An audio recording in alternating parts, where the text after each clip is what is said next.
greatest headlines of the century.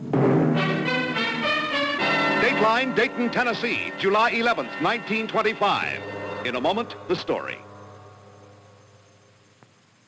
Charles Darwin's theory that all mankind had descended from a common ancestor, a so-called missing link, had set off the fireworks.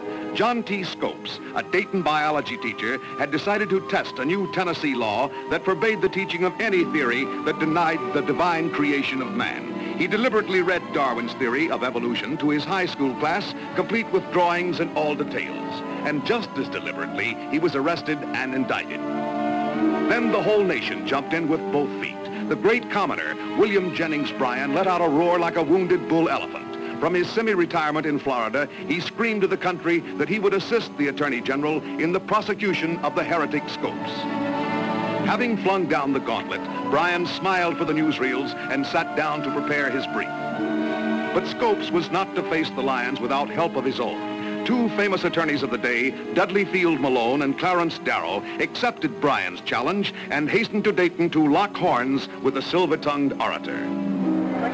On the day of the trial, a full house of avid spectators from all over the nation filed in to hear the debate.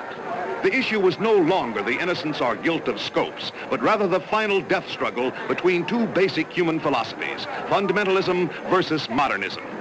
The upcoming battle had been facetiously dubbed the monkey trial, and the public demonstrations took advantage. The crowd settled back for the titanic struggle of the two famous debaters, and they weren't to be disappointed. Bryan, using his usual emotional appeal, fought the issue in terms of the gospel and scriptures. Darrow, on the other hand, appealed to reason and logical thinking. He knew the importance of the basic issue involved, and he delivered the brilliant logic of the case that he and Dudley Malone had prepared with the sure, firm hand of an experienced defense attorney. The climax of the trial came when Darrow ruthlessly cross-examined Bryan on the witness stand. He proceeded to humiliate his distinguished opponent. After the closing remarks, Judge Ralston charged the jury, and they retired for their deliberations on a verdict.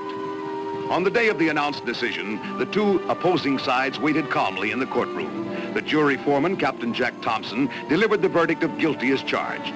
John Scopes received the decree of his $100 fine without any outward show of bitterness.